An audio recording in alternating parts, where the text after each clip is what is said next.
ଦୋଳି ରେ ଝୁଲିବାକୁ ମୋତେ ଭାରି ଭଲ ଲାଗେ। ମେଳାରେ ପଡ଼ିଥିବା ଏଇ ଦୋଳି ଗୁଡ଼ାକ ଦେଖିଦେଲେ ଆପେ ଆପେ ମୋ ମନ ଖୁସି ହେଇଯାଏ। ଇଚ୍ଛା ହୁଏ ପୁଣି ଥରେ ଛୋଟ ପିଲାଟିଏ ହେଇଯାଆନ୍ତି କି ଯାଇ ଏସବୁ ଦୋଳିରେ ବସି ମଜା ନିଅନ୍ତି।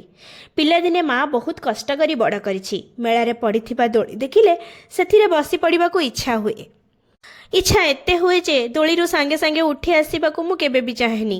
ତଥାପି ମା ମୋ ମନ ରଖିବାକୁ ମୋତେ ଦୋଳିରେ ବସାଏ। ଧୀରେ ଧୀରେ ବଡ଼ ହେଲି। ବଡ଼ ହେଇ ବୁଝିଲି ମେଳାରୁ ବେଲୁନ୍ କିଣିବା, ଖେଳନା କିଣିବା, ବବଲ୍ସ କିଣିବା, ଦୋଳିରେ ବସିବା ସବୁ ବେକାର ଖର୍ଚ୍ଚ। ସେଥିପାଇଁ ଆଉ ଜିଦ୍ଦି କରେନି। ମାଆର ଅଳ୍ପ ରୋଜଗାରରେ ସେ ଯାହା ଖୁସିରେ ଦିଏ ମୁଁ ସେସବୁକୁ ଖୁସି ହେଇ ମେଳା ବୁଲି ଘରକୁ ଆସିଯାଏ। ଯେବେ ନିଜେ ଇନକମ୍ କରିପାରିଲି ଭାରି ଇଚ୍ଛା ହେଲା ବ୍ରେକ୍ ଡ୍ୟାନ୍ସ, ରାମଦୋଳି ଭଳି ବଡ଼ ବଡ଼ ଦୋଳିରେ ବସିବାକୁ। ହେଲେ ଦରକାର ହୁଏ ଏକ ପାର୍ଟନରର। କେହି ସାଥ ହିଁ ନିଅନ୍ତିନି। କେଜାଣି କାହିଁ ସମସ୍ତେ ବହୁତ ଡରନ୍ତି।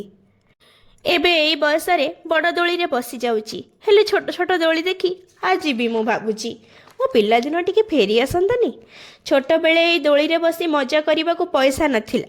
ଆଉ ଯେତେବେଳେ ପାଖରେ ପଇସା ହେଇଗଲା ସେତେବେଳେ କେଜାଣି କେମିତି ଏଇ ବୟସ କେଉଁଠି ଲୁଚିଗଲା। ପୁଣି ଏଇ ଛୋଟ ଛୋଟ ଦୋଳି ଗୁଡ଼ାକରେ ବସିବାକୁ ସତରେ ଭାରି ଇଚ୍ଛା ହେଉଛି। ଭାରି ଇଚ୍ଛା ହେଉଛି କିଣିକି ବବଲ୍ସ ଉଡ଼େଇବାକୁ। ଆଉ ଇଚ୍ଛା ହେଉଛି ମୁଠା ମୁଠା ବେଲୁନ୍କୁ ଆଣି ଧରି ଆକାଶରେ ଉଡ଼େଇବାକୁ। କ'ଣ ଏଇ ବୟସକୁ ସେସବୁ ଶୋଭା ଦେବ? ପିଲାଦିନ ନିହାତି ଦରକାର ନା? ପୁଣି ଫେରି ଆସିବା ଦରକାର। ଝୁଲା ରେ ଝୁଲା